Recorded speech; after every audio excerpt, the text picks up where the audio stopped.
আসসালামু আলাইকুম সবাইকে। আজকে আমি পাস্তা আর নুডলস একসাথে মিশিয়ে রান্না করব।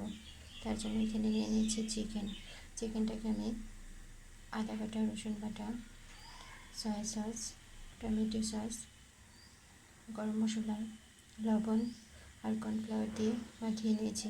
এখন গরম তেলে ভেজে নেব লাল করে। চিকেনটা আমি তেলের মধ্যে দিয়ে দিয়েছি, এখন লাল করে ভেজে নেব। আরেকটা হাঁড়িতে আমি নুডলস আর পাস্তাটাকে সিদ্ধ করে নিচ্ছি। চিকেনটা লাল করে ভেজে নেওয়া হয়ে গেছে, এখানে দিয়ে করব। এখন একটা ডিম ভেজে নেব।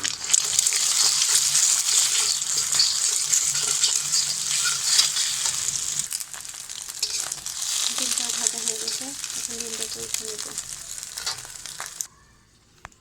এখন কড়াই তেল দিয়ে দিয়েছি, এখন দিয়ে দেবো পেঁয়াজ কুচি।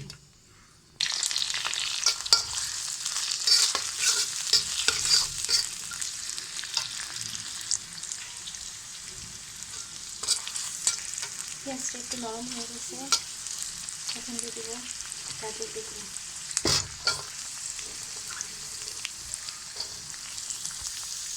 এখন দিয়ে দেবো লবণ।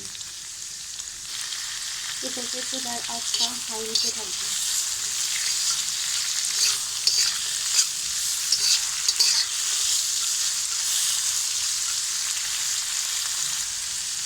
এখন দিয়ে দেবো গ্রিন ক্যাপসিকাম, পেঁয়াজ কাটা আর কাঁচামরিচ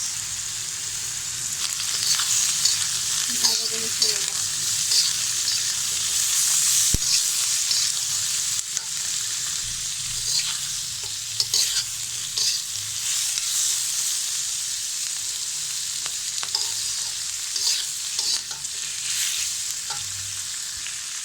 সবজিগুলোকে কুক করার সময় চুলার আঁচটা কিন্তু হাই হিটে রাখতে হবে, নইলে সবজি থেকে পানি বেরিয়ে যাবে।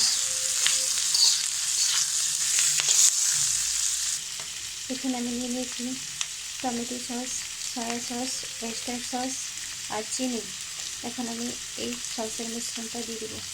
সসটা দিয়ে দিয়েছি, এখন ভালোভাবে মিশিয়ে নেব।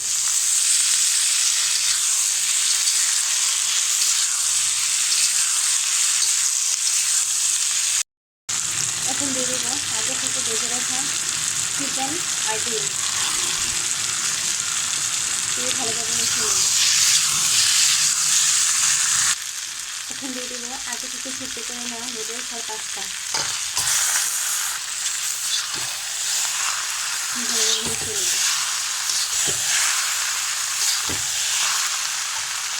এখন দিয়ে দেবো লবণটা দিয়ে দিয়েছি, এখন ভালোভাবে মিশিয়ে নেব।